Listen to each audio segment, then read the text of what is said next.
Magandang araw, grade 3. Magandang araw po, Teacher Betty. Kuya Carlo, pwede mo bang pamunahan ng ating panalangin? Manalangin na lahat sa ngalan ng Ama, ng Anak, ng Espiritu Santo.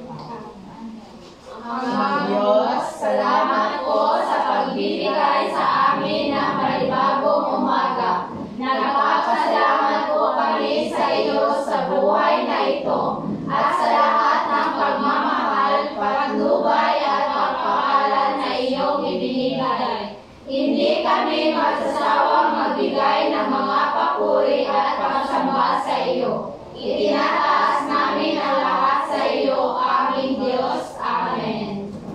Magandang araw ulit, grade 3. Magandang araw po, Teacher Betty.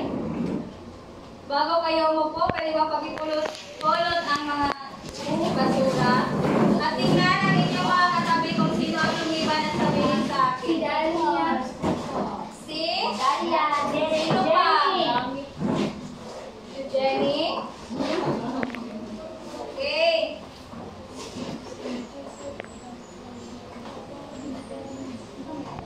Ngayon mga bata ay may aktibidad kayong gagawin. Ang inyong gagawin ay babasahin ko ang sa tanong. Sa tanong.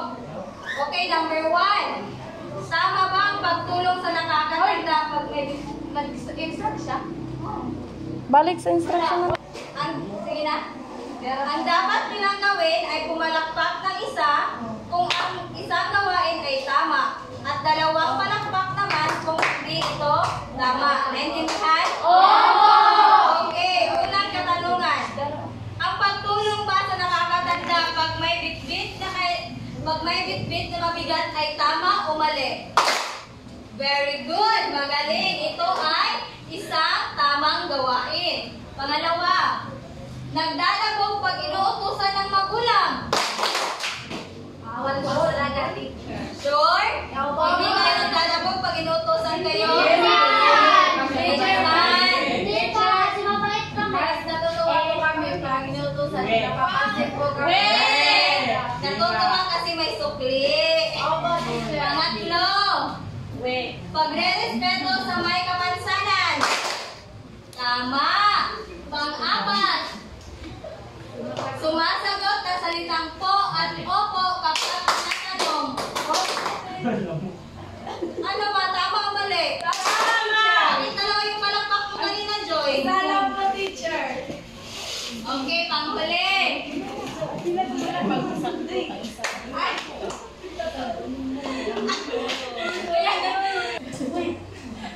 Kaya nga, wala ni mo gito din. Tutunin sa... Sino pa wala? Alitonte. Okay, mga bata, kayo naman, sa inyo ba mga bahay ay may mga alituntunin kayong sinusunod? Opo, Teacher. O dito naman din, ay may alituntunin din kayong dapat sundin. Una is, sundin ang direksyon. Pangalawa, maging magalang sa lahat ng oras. Pangatlo, makinig ng tahimik kapag may nagsasalita sa harap. Pang-apat, itaas ang kanang kamay at maghintay ng pahintulot bago magsalita. At panghuli, nananatili sa iyong upuan maliban kung may pahintulot mula sa guro. Maasahan ko ba sa inyo ito mga bata? Opo! Okay, ngayon, sino ang nakakaalala sa ating nakaraang leksyon? Okay, lovely? Ang nakaraang leksyon po ay tungkol sa disiplina o personal discipline. Okay, magaling! Ito sa akin.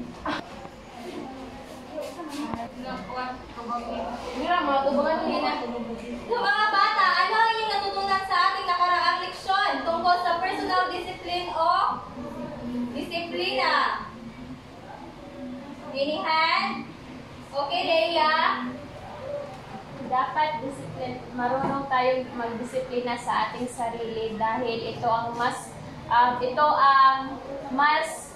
mahalaga sa lahat. Dahil kung wala kang disiplina sa iyong sarili, paano mo didisiplinahin ang iba? Okay, magaling. Kailangan ididisiplina mo una yung sarili mo para din madisiplina mo yung iba.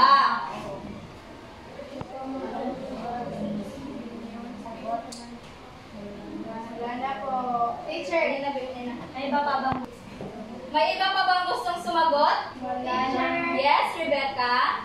Kailangan din natin matutong magdisiplina sa ating sarili upang respetuhin din tayo ng ibang tao, teacher. Okay, very good. Magaling, Rebecca. Ngayon, sino naman ang makapagbigay sa akin ng halimbawa ng isang gawain na nagpapakita ng disiplina? Yes? Pagmamano. Ano pa? Yes? Rebecca? Pagsagot ng po at opo, teacher. Yes, magaling. Ano pa? Diyan sa kabila. Yes, Jean? Pag-disiplina sa pag-akto po sa naaayon sa isang sitwasyon. Halimbawa po kung sa isang paaralan dapat po behave ka lang. Teacher, Okay, magaling. Yes, Rhea? For example po, kapag ikaw po ay nakagawa ng masama, ikaw po ay pinapagalitan ng iyong magulang upang sa susunod hindi mo nag-uulitin ang iyong gagawin, ang iyong masama. Okay, magaling. Wala na ba? Yes, Marjan? Ang teacher, ang nilinis. Ito ba ay isang... Okay. opo, teacher. May mga katanungan pa ba kayo tungkol sa ating nakaraang leksyon? Wala na po. Okay, dahil wala na kayong tanong, mayroon akong ipapakita sa inyo. Pero bago yan, nais ko munang basahin ninyo ang ating layunin.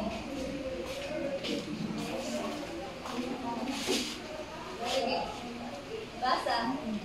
Pagkatapos Mangaralin ang mga bataran ay nasama.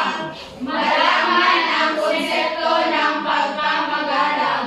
Mailalahad at makapagbigay ng halimbawa ng mga gawain na nagpapakita paggalang at magbigyang halaga ang pagpapakita ng magalang sa salita at kilos. Okay. Sa unang larawan, ano yung napapansin niyo mga bata? nagmamano. Yes, lovely. Nagmamano po, teacher. Ang pagmamano ba, lovely, ay isang paggalang? Opo, teacher. Okay, magaling.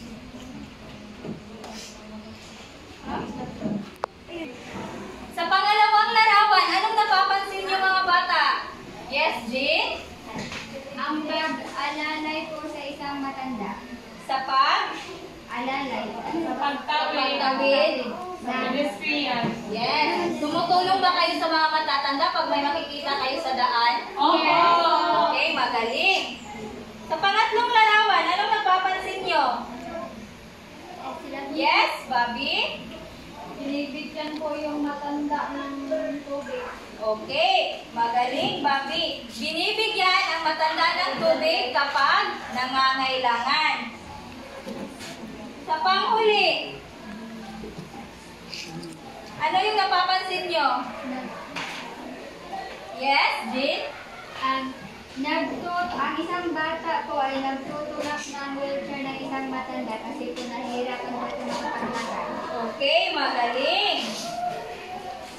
So sa pagpapatuloy ng ating leksyon, inaanyayahan ko si Teacher Crystal. Magandang araw mga bata. Magandang araw po, Teacher Crystal. Okay, kumusta kayo ngayong araw? Mabuti na po. Kayo ba ay may katanungan tungkol sa inilahat o ibinigay sa inyo na kaalaman ni Teacher Brite? Wala po.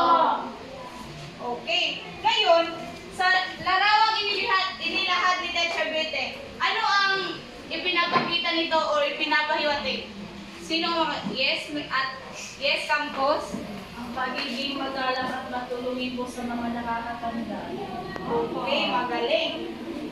Ang larawan ay nagpapahiwatig o nagpapakita ng mga mabuting gawain o paggalang sa mga matatanda. Ngayon, tatanungin ko, ano sa tingin niyo ang magiging talakayan natin ngayong araw? Yes, Ate Chief. Ay pa. Dili ko gabi, no? Dili. Okay. Ngayon, ano sa tingin niyo ang magiging talakayin natin para ngayong araw? Yes, Jen? Sa tingin ko po, ang aralin natin ngayong araw ay tungkol sa pagkamagalang. Okay, magaling. Thank you, Jen. Tama. Ang aralin natin ngayon ay tungkol sa pagiging magalang o pagkamagalang. At sa araw na ito ay kailangan natin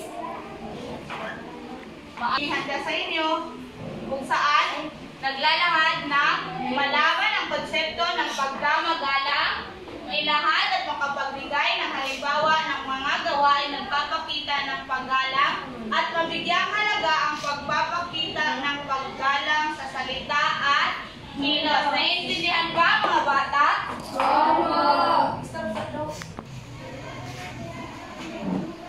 Yan ang mga layunin na magsisilbing gawin natin para sa araw na ito. Ngayon mga bata ay may ibibigay ako sa inyo. Nais kong basahin ninyo ito sa loob ng 10 minuto na aking ibibigay.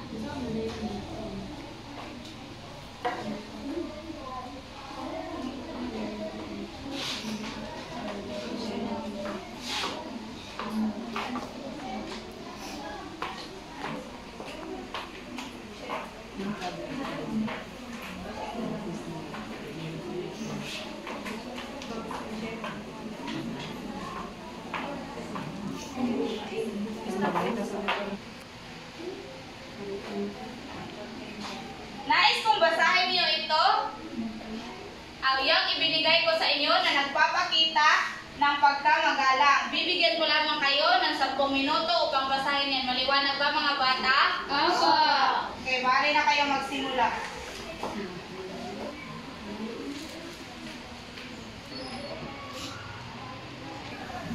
Tapos na ba kayong magbasa, mga bata?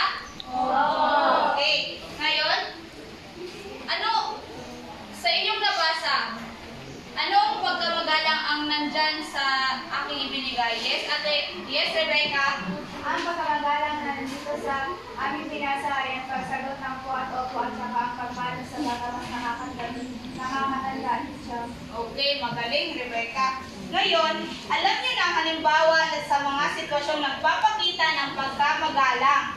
Akin namang itatalakay sa inyo ang paggalang at pagkamagalang. Ngayon ay itatalakay ko sa inyo na para upang mas maunawaan ninyo ang tungkol sa pagkamagalang at paggalang. Ang paggalang o pagkamagalang ay isang kaugaliang positibo. Tama ba mga bata? Opo. Ito ay nagpapakita na ipapakita natin sa maraming paraan. Ito ay nagmula sa pagpapakilala natin ng lubos sa Poong May Kapal, pagmamahal sa Diyos at pagsunod sa Kanyang mga aral. Ang pagiging may alam o edukado sa mga mabubuting asal ang higit na kinakikitaan ng paggalang. Dahilan ng ating pagiging mapagmahal sa kapwa ay nagawa natin silang respetuhin at bigyan ng halaga. Naiintindihan niyo ba ang aking sinasabi dito mga bata? Opo. Ngayon, sino naman ang makakapagbigay ng halimbawa patungkol sa paggalang na naipapakita sa pagsasalita o pagpapakita ng kilos? Yes, Marjan?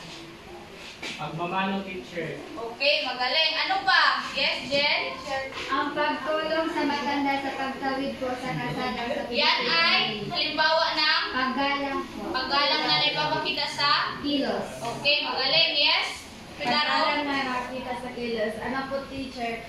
Nung nakaraan, may nakita akong matanda. Nung gabi na po yun, pauwi na po ako sa bahay. Tapos, ano po, Sinabihan ko po ng magandang gabi po. Okay, magaling. Napakabait naman ni Mary Jane.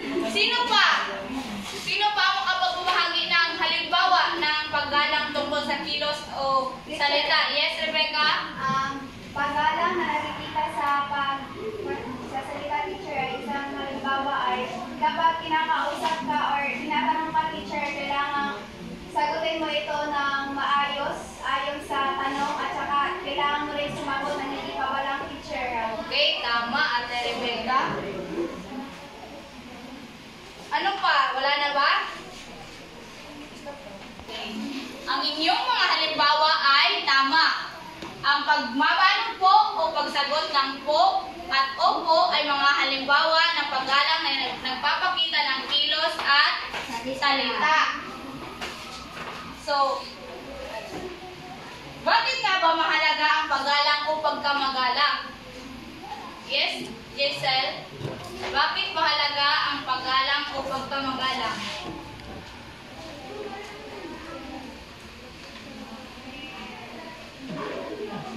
Dahil sa pamamagitan dito, nakikita natin ang respeto ng isang bata sa mga matatanda. Okay. Okay, thank you, Jessel. Sino pa? Bakit nga ba mahalaga ang paggalang o pagkamagalang? Yes, Annalie? Teacher, mahalaga po ito sapagkat kung gumagalang po tayo sa ating kapwa ay gagalang din tayo nila. Okay, magaling. Mahusay ka na. Kung wala ang paggalang, maaaring hindi natin makamit ang pagkakaisa at pagkakasundo. Kaya mga bata, nararapat lamang na tayo ay maging Magalang. na sa kahit sino dahil ito ay ang susi upang makamit natin ang pagkakaisa bilang isang mga mamamayan. Okay. Maliwanag ba mga bata? Opo. Meron pa ba kayong mga katanungan? Wala na po. Okay, so bakit nga ba mahalaga ang paggalang? Yes, Rebecca? Mahalaga ang paggalang teacher dahil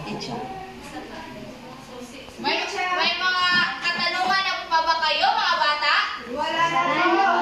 Okay. Dahil wala kayong katanungan, bakit nga ba mahalaga ang paggalang? Yes, Rebecca? Mahalaga ang paggalang teacher dahil ito ang susi sa pagkakaisa at pagkakaintindihan. Okay, magaling. Palakpakan natin si Rebecca. Dahil wala na kayong mga katanungan, ay mayroon tayong gagawin.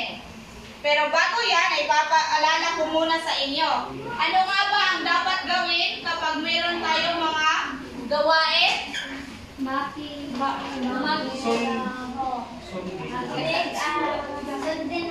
Ano nga ba ang gagawin kapag may pinapagawa ang guro sa inyo? Sundin ang mga direksyon. Okay, magaling. So, paano naman pag hindi sinunod ang paano naman pag hindi ninyo sinunod ang aking iniutos? Yes, Leia? May karampatang parusa teacher. Okay, magaling. May karampatang parusang ibibigay si teacher kapag hindi sumunod. Mabuti na nagkakaintindihan tayo. Maliwanag ba mga bata? Okay. Sa puntong ito ay hahatiin ko kayo sa dalawang pangkat. Ang pangkat na may siyang pinakamaraming sagot ay siyang tatanghaling panalo. Okay, so ngayon, ito ay ang pangkat una at ang pangkat pangalawa. Saan ang pangkat una? Okay, magaling ang pangkat pangalawa naman? Teacher. Ilan lang ba ang pangkat pangalawa? Bakit hindi sila tumataas ng kamay? Ang pangkat pangalawa? Teacher! Magaling. So, ang aking papagawa sa inyo ay ito. Kilalanin at isulat sa patlang kung ang sitwasyon ba ay nagpapakita ng salita o kilos na paggalang. Magtulungan kayo sa inyong pangkat. Isulat niyo ito sa papel. Maaari na magsimula mga bata.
Ay, sa okay? Magandang umaga sa inyong lahat. Magandang umaga po, Teacher Vanessa. Okay. Ngayon naman, natapos na natin ang talakayin ngayon. Ngayon, ano-ano ang iyong natutunan sa nilakay nila Teacher Tal kanina? Okay, ate. Bawal natin. Jean? Ang natutuhan ko po sa tinanakay ng mga naunang guro ay tungkol sa pagiging isang magalang. Okay, magaling. Sino pa? Leia? Ang natutuhan ko po sa leksyon natin ngayon na ang paggalang ay na ipapakita natin sa salita at gawa. Okay, magaling. Ngayon naman, dadako tayo sa...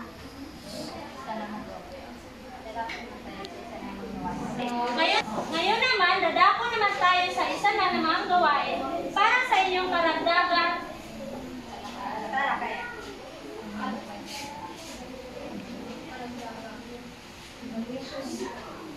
Uy.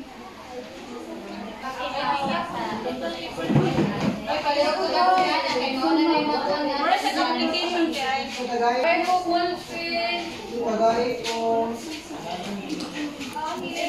Okay mga bata, mari na kayo magsimula. Pero bibigyan ko kayo ng 5 minuto para sagutan dito. Mga bata, tapos na ba kayo? Opo! Okay. Ngayon naman, atin iwasto ang inyong sinagutan. Okay? Ano ang sagot sa number 1? Okay. Sa pangalawa, anong sagot nyo? Okay, magaling. Pangatlo?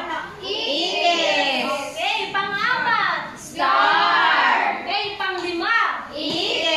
Okay. Ngayon naman, sino ang nakakuha ng malaking pera? Okay, magaling. Mga bata, pakipasa ang papel sa unahan. Very good. Okay, mga bata, kumuha kayo ng isang pirasong papel at magkakaroon tayo ng pagsusulit. Magpapakita ako ng dalawang larawan na pipili kayo kung ano yung gusto nyo tularan. Maliwanag ba mga bata? Opo. Okay. Kumuha na kayo ng inyong papel. Dito na to. Okay. Maaari nyo na simulan.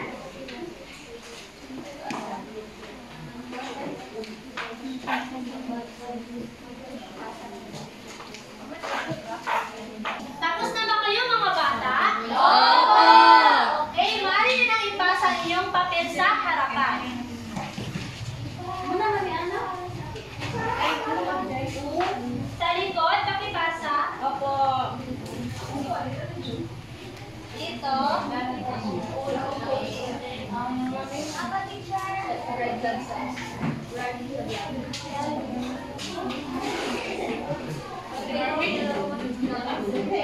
Okay, mga bata, para sa inyong takdang aralin, magbigay kayo ng 3 halimbawa ng sitwasyong nagpapakita ng paggalang sa salita at 3 ring halimbawa ng sitwasyong nagpapakita ng paggalang sa kilos. Naiintindihan niyo ba mga bata? Opo!